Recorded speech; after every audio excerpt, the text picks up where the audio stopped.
And if the owner is in there making widgets all day long, then nobody's promoting and nobody's marketing. Right. So the first thing we need to do is to get someone in to free the owner up, to then be able to go promote, to market, to get out more proposals.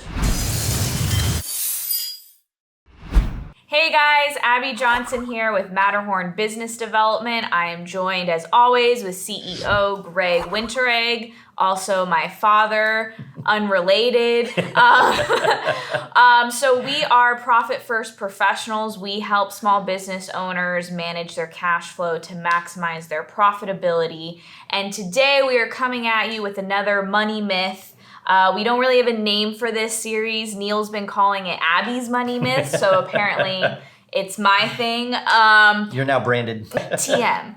But what we want to talk about today is the common saying that we hear of, I can't afford to hire staff and I need to do it all myself.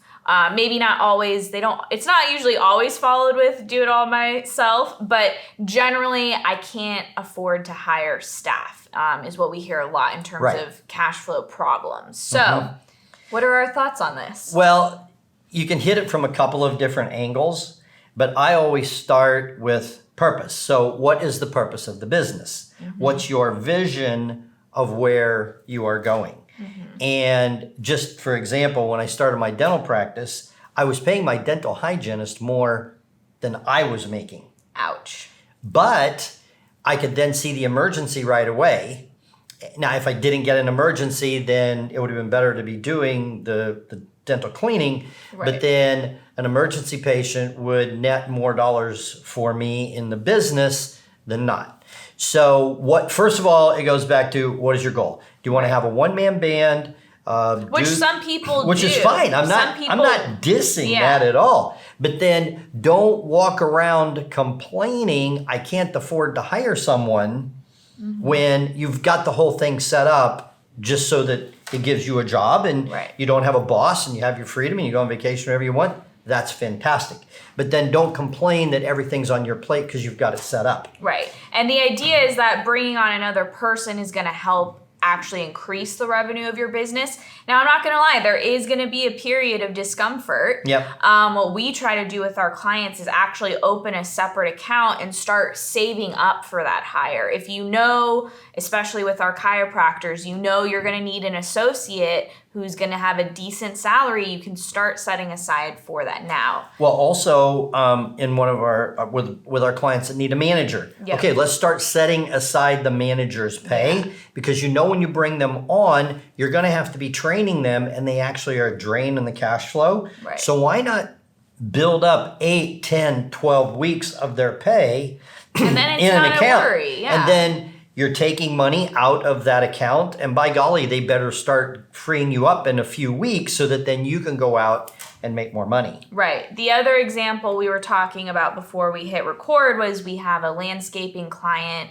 and, he couldn't afford to bring on a foreman. That was the case. Yep. But we've helped him build up the cash flow to just like we were talking about. And now once he gets that foreman, maybe cash is going to be tight for a little bit, but that's going to free himself up to go do more sales, to get those bigger landscaping jobs that he wants to be doing rather than just mowing yards. He wants to be doing like landscape design and stuff. So you have to look at the bigger picture, the purpose of your company, and see, is you doing everything really going to fulfill that purpose? For some people it is. If you are a virtual assistant helping other people online, then being a one-man show is fine.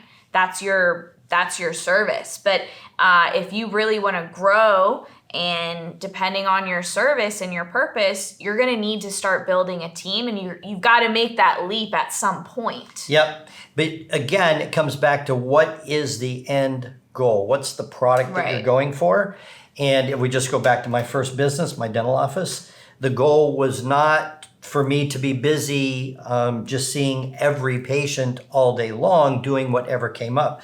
I had a particular dental procedure, particular group of procedures that I was going for, and I was going to have to pay someone to do some of the other things, which freed me up to be available to do those procedures. Right. So what I have found is usually for most businesses, most small businesses, the public relations, the image, the referrals come from the owner. Right. And if the owner is in there making widgets all day long, then nobody's promoting and nobody's marketing. Right. So the first thing we need to do is to get someone in to free the owner up, to then be able to go promote, to market, to get out more proposals, which is exactly what we did with the landscaper. Yeah. And we completely elevated his clientele. He had some clients that were only paying him $60 or $80 a month, which those have now been replaced with $250, $350 a month. Yep. And so now the margins are bigger, and now he has plenty of money to afford to replace him there. And now he's out getting more jobs and expanding the features and the functions and the services that are being delivered. Right. But that is a laid out strategy. And honestly, it took us, 4 months? Yeah. It went fast. So that's the thing, is start thinking about it now, even if you aren't ready to hire someone. Because I do get not having the cash flow to go, Right. Pay a $50,000 salary to someone, but start setting aside the money now, because you will need someone at some point, and it is possible to just manage your cash flow in a way that you can achieve your goals. Well, and also what I'm describing here, I lay out the entire process in my book, Fun at Work. Mm-hmm. This is a workbook. There are questions that you can download off of funatworkthebook.com and just work through the exercises. And actually, you can really expand. I give many examples in the book. Right. And we use this plus profit first. Yes. And that is how we are seeing success with our clients. And, Yep. they're able to grow their teams. Yep. And they're doing great. Yep. So if you liked this video, please like it. Please comment. Let us know if you have any money myths that you want, any Abby money myths that you want us to talk about. Hit subscribe so you don't miss anything, and we'll see you next time.